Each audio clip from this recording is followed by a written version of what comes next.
Il y a un climat très lourd, Muriel Wahkin-Melki, on s'en parle souvent ici sur ce plateau, et chaque fois que je vous invite, vous répondez à notre invitation, et je vous en remercie. Il y a cette affaire. Il y a cette affaire de cette étudiante de Sciences Po, avec ces mots horribles. Pour laquelle nous avons déposé plainte. Il y a cette affaire de ce journaliste de France 24. Ça fait beaucoup. Oui, ça fait beaucoup. Il y a la libération d'Abdallah. Cette semaine également, vous avez des croix gammées qui ont été taguées sur une synagogue. Vous avez un enfant qui a aussi été molesté dans un centre aéré. On a tous les jours, je dis bien tous les jours, à plusieurs reprises dans la journée, des signalements d'actes à caractère antisémite. On n'est pas sur un plateau, on est encore en montée. Et ça ne s'arrête pas. Ça ne s'arrête pas. Il y a des digues qui ont sauté. Ça fait un moment.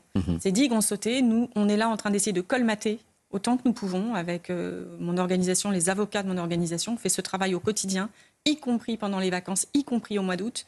Et on va le faire tout du long. Et on reprendra à la rentrée et on continuera. On déposera les plaintes, on ira plaider. On a déjà toutes les audiences qui sont prévues et il y en a quasiment tous les 2 jours pour le mois de septembre. Donc c'est vous dire à quel point il est important d'avoir une réaction citoyenne, d'avoir un sursaut citoyen, et je l'appelle de tous mes voeux à chaque fois. Dans cette affaire-là, Vueling, on a reçu beaucoup de témoignages de soutien, vraiment beaucoup, et je remercie toutes les personnes qui suivent ici sur votre plateau et derrière le petit écran. Mais, encore une fois, je le dis, pourquoi aucun passager ne s'est levé dans cet avion ? Ouais. Alors on a en plus, on a une dame qui est enregistrée et on voit que cette dame s'étonne, elle ne comprend pas ce qui se passe, elle trouve que c'est démesuré. Mais pourquoi est-ce qu'elle ne s'est pas levée ? Pourquoi est-ce qu'elle ne s'est pas levée pour prendre la défense de ces gamins ? Alors certes, oui, certes, il y avait 8 moniteurs, mais ils ne sont pas bien âgés, c'est des moniteurs. Vous vous rappelez ce que c'est que les colonies de vacances ? On est mono jusqu'à 23, 24, 25, grand maximum. Après, on fait autre chose. Je voulais vous faire écouter un témoignage, c'est celui d'Aurélien Bernheim, que vous connaissez évidemment, qui est le président du mouvement des étudiants juifs français, sur ce climat régnant en France et cette inquiétude. Écoutez ce témoignage très fort aussi. Les juifs ne seront jamais, je dirais, tranquilles actuellement en France, et la communauté juive va connaître de nouveau un climat d'antisémitisme que nous n'avions pas connu, je dirais, depuis la fin de la Seconde Guerre mondiale, ou du moins qui réapparaît surtout depuis les années 2000. Et malgré la guerre, parce que beaucoup disent que c'est à cause de la guerre qu'il y a cet antisémitisme, c'est faux, cet antisémitisme revient depuis très longtemps, et nous allons le connaître de plus en plus fort. Joseph Touvenel. Alors Sabrina nous a très bien dit comment on déshumanisait en oubliant les personnes, parce que chaque personne est particulière, est un être humain particulier, en les enfermant dans une masse que l'on peut haïr et qu'on doit haïr. Mais ce n'est pas nouveau. Moi, ce que je vais reprocher à nos autorités, à la fois politiques, intellectuelles, etc., c'est qu'il y a eu un accélérateur après le 7 octobre, mais ce n'est pas nouveau.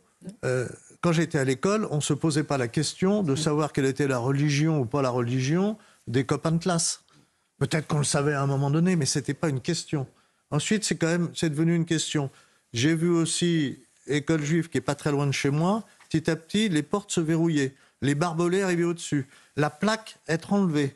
Je vois des voisins qui sont juifs retirer leur nom des boîtes aux lettres avant le 7 octobre. Ça ne fait que croître, embellir, et aujourd'hui, on arrive à un point, vous imaginez, un instant, les images d'Hitler diffusées, mais c'est pareil, c'est inconcevable. Sauf dans un reportage historique. Et là, il y a des gens qui prennent Hitler, qui le mettent en avant, qui le refont ses discours, etc. Vous vous rendez compte où on en est ? Et cette accélération est dramatique. Et j'ai l'impression que nos autorités, encore une fois, intellectuelles, médiatiques et politiques, n'ont pas pris conscience du risque et du danger, évidemment pour nos compatriotes juifs, évidemment pour Israël, mais pour tout l'Occident, parce que c'est une guerre de civilisation contre l'Occident, comme Hitler faisait une guerre de civilisation aussi. Et ça doit être à la lune de tous les médias, et c'est loin d'être le cas, Muriel Wahkin-Melki. Alors c'est loin d'être le cas. Vos confrères du Parisien sortent aussi un article à 18h ce soir qui reprend le témoignage de cette jeune monitrice. C'est loin d'être le cas, ça devrait l'être. J'ai un message quand même que je souhaite passer en fait à tous les citoyens français, dans leur globalité, qu'ils soient juifs ou non. Il faut comprendre une chose, la période que nous vivons est extrêmement difficile, mais on a besoin d'être soudés. Et on a besoin d'avoir une certaine humanité qui nous regroupe. Ouais. Donc j'invite véritablement l'ensemble des citoyens français à venir au soutien et de manière ouverte. Quand ils assistent à une agression dans la rue, dans un restaurant, dans une boulangerie, dans une école, à monter au créneau et à défendre le petit camarade ou la voisine ou le vieux monsieur qui porte sa kippa et qui marche tranquillement dans la rue et qu'on va venir agresser, à venir les défendre ouvertement. Et le deuxième message que je passe, c'est pour nos compatriotes de confession juive. Voilà, j'ai envie de leur dire, vous disiez, Sabrina, tout à l'heure, elle témoigne en étant masquée, en tout cas sans être à visage découvert. Elle le fait parce qu'à la rentrée, elle va retourner dans son établissement et qu'elle va poursuivre ses enseignements. Et que si on l'avait fait témoigner à visage découvert, je n'avais aucune possibilité de lui garantir sa sécurité au moment où elle reprendra ses cours. Et que la priorité pour cette étudiante, parce qu'elle est brillante, parce qu'elle investit ses études, c'est de pouvoir continuer son parcours professionnel et d'avancer dans la vie. Mais pour autant, je dis à l'ensemble de nos compatriotes de confession juive, continuez à marcher dans les rues de France, parce que nous restons en France pour marcher avec la tête haute. Et nous allons continuer à nous maintenir sur le sol français en marchant avec la tête haute. Nous ne raserons pas les murs. Je le redis encore une fois, Français de confession juive ne raseront jamais les murs de France.